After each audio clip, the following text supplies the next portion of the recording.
Sir एक और चीज़ मैंने ऑब्जर्व की है कि आपकी आपकी लाइफ में जो आपके रिश्ते हैं, हाँ लाइक पता चलता है कि ये जो साहब आए हैं ये आपके 6 क्लास के फ्रेंड थे, या बिल्कुल। आपके 5 क्लास के फ्रेंड थे, या ये आपके उस दौर में आपके हमसाए थे।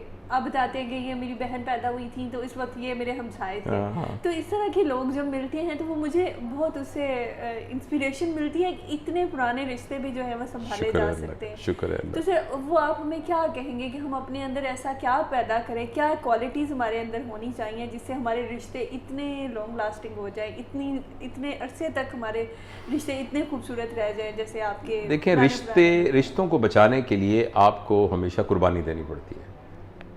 रिश्तों को निभाने के लिए उनकी तजदीद करनी पड़ती है, उनको बार बार याद करना पड़ता है, उनको दोहराना पड़ता है और उनको मिलते रहना पड़ता है।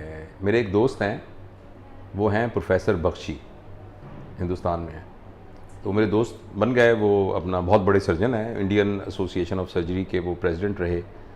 तो वो हमारे दोस्त बन गए। फिर मैं गया वहाँ इंडिया में, जब वो थी सार्क की कॉन्फ्रेंस, तो मैं I was one of the key note speaker, तो मेरे और भी दोस्त बन गए। अच्छा, अब मुझे ना रात को, अभी कोविड वगैरह हुआ काफ़ी ज़्यादा, तो वो मुझे रात को फ़ोन करते हैं और जावेद ओ पाजी मैं जिंदा है, मैं ठीक है, तो तू भी ठीक है, बस ਜਦੋਂ ਕਿਸੇ ਦੀ याद आवे तो फ़ोन कर लेना चाहिए। तो बस मैंने तेरी याद आई सी तो मैं फ़ोन किया। मुझे उनकी बात ये बहुत अच्छी लगती है।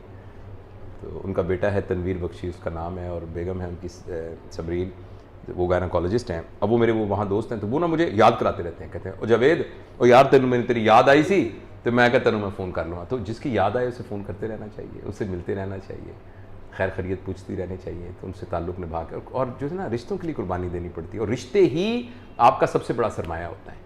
देखें, जिस वक्त आदमी बिल्कुल, मेरी उम्र ज़ाहिर अब ढल रही है आहिस्ता आहिस्ता, सबकी हमकी ढलनी है, तो मैं ये देखता हूँ कि एंड में आपके पास पैसे कितने थे, आपके पास गाड़ी कैसी थी, आप किस बड़े घर में रहते हैं, ये इतना अहमियत नहीं का बायस नहीं होता। जितनी अहमियत का ये बायस होता है कि आपके रिश्ते में कौन कौन से लोग हैं, आपके ताल्लुक़ में कितने लोग हैं, तो उनके लिए कुर्बानी देनी पड़ती है। और दूसरी बात, ये बात याद रखनी चाहिए कि ज़रूरी नहीं है कि जो आपके दोस्त हो ना, आपका मिजाज उनसे बहुत मिलता हो, ज़रूरी नहीं कि वो बहुत अच्छे लोग हों। मैंने एक ना किसी ऑथर की एक पढ़ा, वो उसका गुरु रजनेश की किताब में लिखा हुआ था एक वाक़या।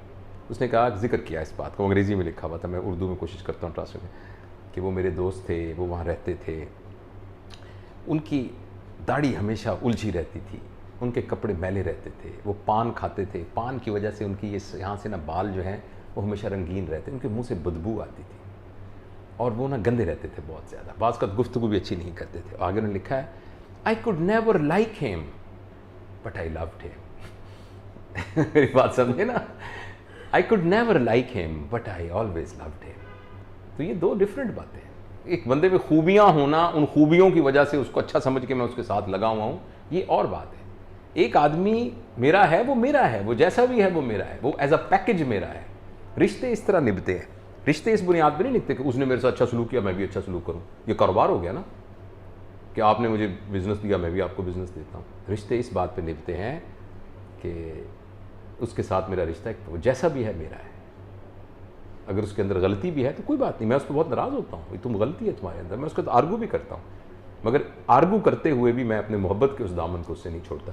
तो ये निभाना, मैं अल्लाह का बड़ा शुक्र, आपसे आप जानती हैं इस बात को कि हमारे जो फेडरल गवर्नमेंट स्कूल नंबर 1 के 6ठी जमात से 10वीं जमात तक के क्लास फेलोज़, वो 36 लोग अभी तक हम इकट्ठे हैं, 40 किलो उसमें कुछ बचा। अच्छा, अब 36 इसलिए हो गए कि वो हमारा एक सेक्शन था, सी सेक्शन, अब उसके साथ B section, A section, D, वो भी आ गए हैं, क्योंकि उसी स्कूल में तो उनको पता लगा तो वो भी सारे आ गए। तो कहते हैं मैं हूँ तो उसी क्लास का, मगर मैं बी सेक्शन का हूँ।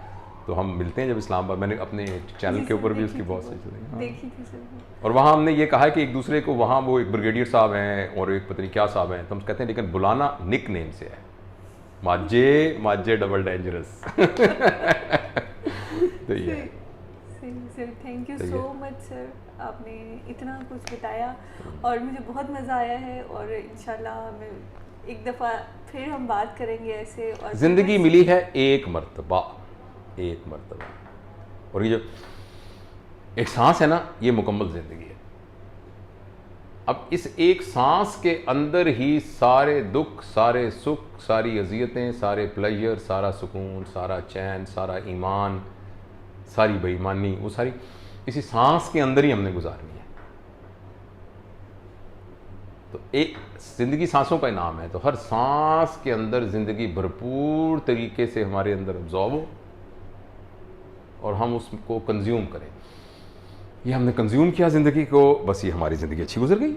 अब अगला साल आएगा। देखो हम इतने कमज़ोर हैं कि हम सांसों में ज़िंदगी को नहीं डिवाइड, चलो हम दिनों में डिवाइड कर लें कि ये मेरा दिन जो है ना ज़बरदस्त गुजरा, आज के दिन मैंने कुछ गड़बड़ नहीं की, बड़ा अच्छा मेरा रिश्ते भी निभाए, सेहत का भी ख्याल रखा, दोस्तों का भी ख्याल रखा, इल्म भी हासिल किया, ठीक है, डिवाइन के साथ भी कनेक्शन को स्ट्रॉन्ग किया, आज का दिन गुजर गया, एक सांस, ठीक, अगले कदम रख लें। इस तरह करते करते हमारा जाने का टाइम आ जाएगा, और जब जाने का टाइम आएगा तो क्या अच्छा हो कि हम कहें थैंक यू वेरी मच, खुदा हाफिज़, थैंक यू। इसी का नाम ईमान की मौत है।